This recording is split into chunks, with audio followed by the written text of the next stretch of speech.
Mahasiswa Universitas Indonesia yang tewas ditabrak pensiunan polisi di Jagakarsa justru jadi tersangka. Mahasiswa Universitas Indonesia Muhammad Hasya Atalah Saputra yang tewas diduga ditabrak oleh pensiunan polisi di Jagakarsa, Jakarta Selatan justru ditetapkan sebagai tersangka. Tim advokasi keluarga Hasya, Indira Reskisari, mengonfirmasi kabar tersebut. Namun, Indira tak menjelaskan alasan Hasya ditetapkan sebagai tersangka.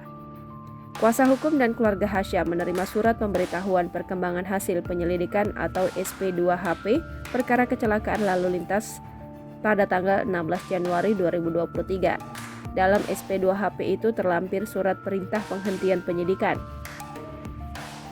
Polisi sebelumnya memastikan bahwa kasus kecelakaan lalu lintas yang dialami Hasya akan diusut tuntas. Penyidik Satlantas Polres Metro Jakarta Selatan dan Ditlantas Polda Metro Jaya memeriksa sejumlah saksi terkait kasus kecelakaan tersebut, diantaranya seorang teman Hasya yang saat itu berada di lokasi kejadian.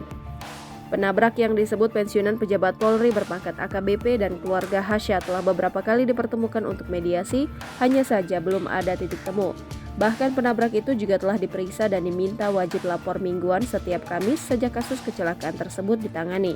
Sebelumnya, orang tua Hasya, Adi Syahputra, membeberkan kronologi kasus dugaan tabrak lari di Srengseng Sawah, Jagakarsa, Jakarta Selatan pada 6 Oktober 2022.